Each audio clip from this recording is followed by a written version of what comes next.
नमस्कार, कसे आहात तुम्ही सगळे?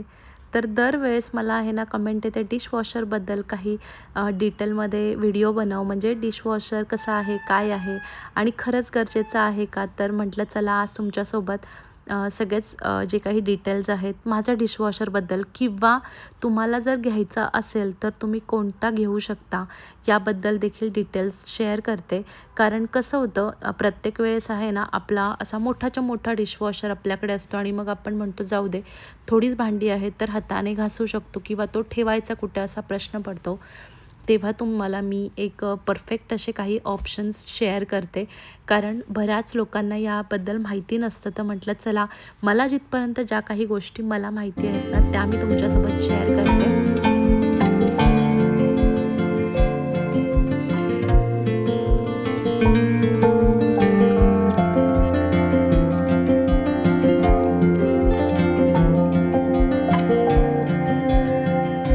आणि हे माझं जे काही रुटीन आहे ना, हे दुपारचं आहे. म्हणजे सगळं आवरून झाल्यानंतर थोडासा आराम केल्यानंतरचं माझं दुपारचं जे रुटीन आहे. म्हणजे भांडी सगळी आवरून ठेवायची, जर काही एक्स्ट्राचं काही काम असेल तर ते करून घ्यायचं. कारण सकाळी इतकी घाई असते ना, बऱ्याच गोष्टी आपल्याला जमत नाहीत काम करायचं. तर ही सगळी जी काही कामं आहेत ना, ती अशी मी दुपारी चहा ठेवून झाल्यानंतर ही सोबतच सगळी भांडी देखील मांडली जातात. आणि डिशवॉशरसोबतच आहेत ना माझे जे मी कॅबिनेट्सचे जे ड्रॉवर्स आहेत ते मी कसे ऑर्गनाईज केलेले आहेत ते देखील तुमच्यासोबत शेअर करते. कारण या छोट्या छोट्या गोष्टी आहेत ना, या खरंच आपल्याला गरजेच्या असतात.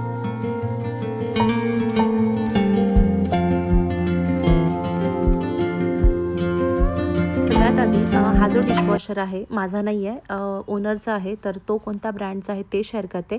आणि मला गेली 1 वर्ष झालेलं आहे मी यूज करत आहे. म्हटलं आत्ता मी याला रिव्ह्यू करू शकते. तर सगळ्यात आधी हा जो डिशवॉशर आहे ना तो हफेलचा आहे.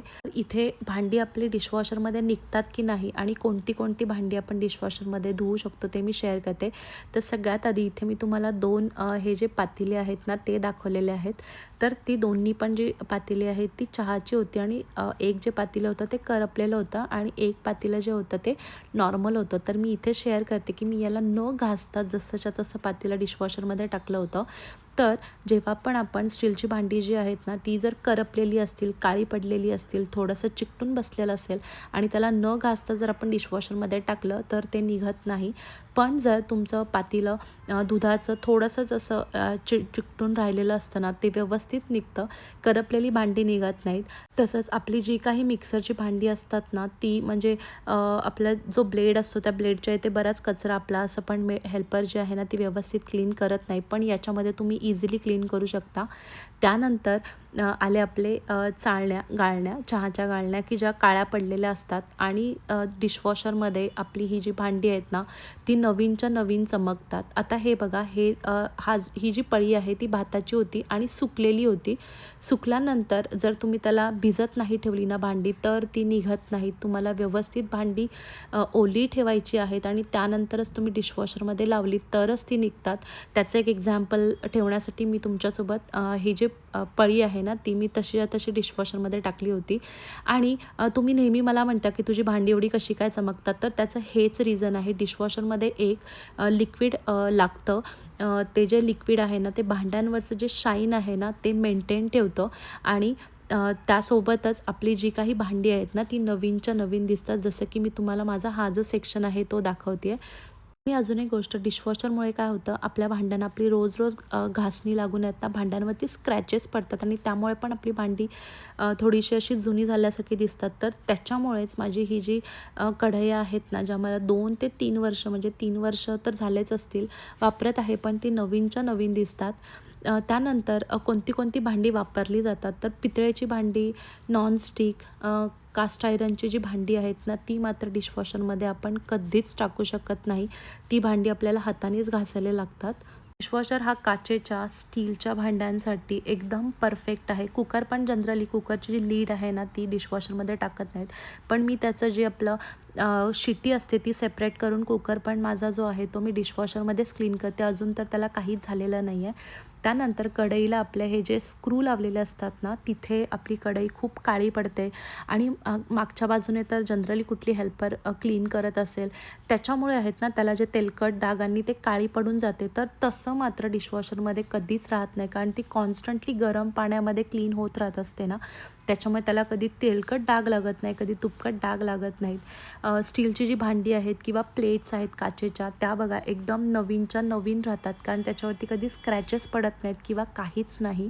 तर बघा, या छोट्या छोट्या गोष्टींसाठी थोडेसे तरी आपल्याला एफर्ट्स घ्यायला लागतात. जसं की ही भांडी आहेत ना, ती भिजवून ठेवून आपल्याला थोड्या वेळाने डिशवॉशरमध्ये टाकायची असतात. फक्त लोडिंग करणं आणि अनलोडिंग करणं डिशवॉशरमध्ये थोडंसं काम पडतं. पण मला असं वाटतं की जर आपल्याला एवढी स्वच्छ आणि एवढी चकाकती भांडी मिळत असतील ना, तर डिशवॉशर वापरायला काहीही हरकत नाही आहे. माझी जी जुनी देखील भांडी होती ना स्टीलची, ती पण 1 वर्ष झालं मी डिशवॉशरमध्ये क्लीन करते.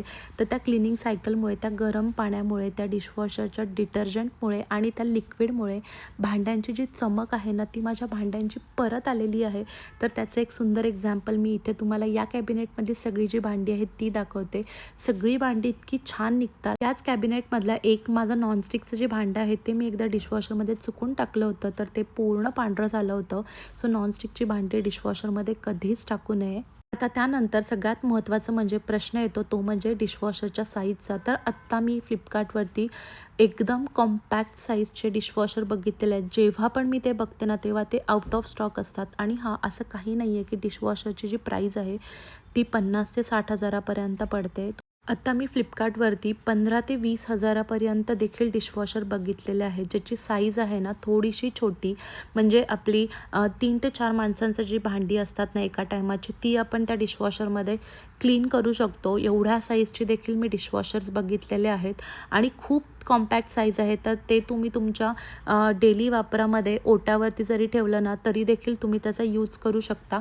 तर त्याच्या लिंक मी ज्या आहेत ना, त्या मी तुम्हाला डिस्क्रिप्शनमध्ये शेअर करते. तर मी असं नाही म्हणत आहे की तुम्ही परचेस करा, पण आपल्याला त्याची क्वालिटी, त्याचे रिव्ह्यूज वगैरे चेक करायला मिळतात. आणि जेव्हा पण आपल्याला घ्यायचं असेल किंवा कुणाला सजेस्ट करायचं असेल ना, तर आपल्याकडे देखील थोडीशी माहिती हवी आहे.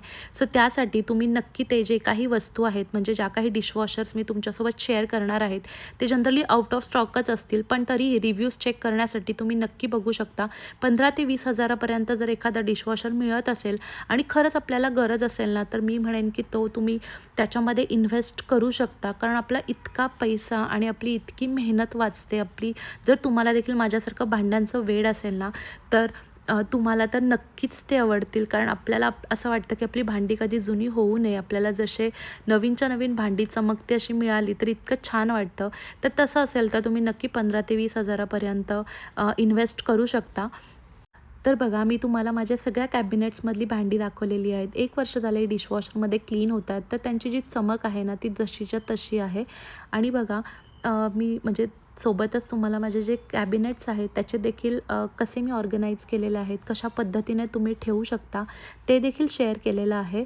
तर काचेची भांडी म्हणा किंवा सिरामिक्सची भांडी म्हणा, वापरायला तर थोडासा आपल्याला वेळ जातोच. पण आपण ह्या ज्या गोष्टी आहेत ना, या आपल्या किचनमध्ये, जर तुम्हाला किचनमध्ये काम करायला आवडत असेल ना, तर नक्कीच ही अशी भांडी घ्यायला देखील आवडत असेलच. तर त्याला काळजी घेणं देखील तितकंच महत्त्वाचं आहे. तर माझं म्हणजे किचनमध्ये तुम्हाला कधी पसारा किंवा भांडी इकडे-तिकडे दिसत नाही, त्याचं तेच रिझन आहे. सकाळी उठल्यानंतर एकदा डिशवॉश अनलोड करायचा आणि संध्याकाळी, म्हणजे संध्याकाळी म्हणण्यापेक्षा 4 वाजता मी माझी सगळी जी भांडी आहेत ना, ती कॅबिनेटमध्ये लावून घेते. आणि जर ते काम आपलं राहिलं ना, म्हणजे ज्याला सवय असते ना, तर त्याचं जर ते काम राहिलं ना, तर त्याला असं खूप बर्डन येतं. आणि माझं तसंच होतं. जोपर्यंत भांडी व्यवस्थित ती जागेवरती जात नाहीत ना, तोपर्यंत मी परत जेवणाचं जे काही काम आहे ना, ते चालू करत नाही. तर ते झाल्यानंतर, चहा झाल्यानंतर, थोडंसं रिलॅक्स केल्यानंतर मग मी जेवणाची तयारी करते. तर आज जेवणामध्ये खूप सिंपल असं जेवण होतं. म्हणजे आरुषला आज नूडल्स खायचे होते आणि मग आमच्यासाठी जे काही सकाळचं राहिलेलं होतं त्यालाच थोडंसं फोडणी टाकून काम करून घेतलेलं आहे. आणि हो, टाकोज हा जो ऑप्शन आहे ना, तो मी ऑलरेडी तुमच्यासोबत शेअर केलेला होता. चपाती जर राहिली असेल ना तर तुम्ही मुलांना हे असे टाकोस दिलेत ना तर ते नक्की मुलं आवडीने खातात. तर चला, ही आजची व्हिडिओ तुम्हाला कशी वाटली मला नक्की कमेंट करून सांगा आणि ही व्हिडिओ आवडली असेल तर नक्की लाईक करा आणि तुम्ही चॅनलवरती नवीन असाल तर सबस्क्राईब करा. तर भेटूया अजून एका नवीन व्हिडिओमध्ये. तोपर्यंत तुमची काळजी घ्या. Take care and bye.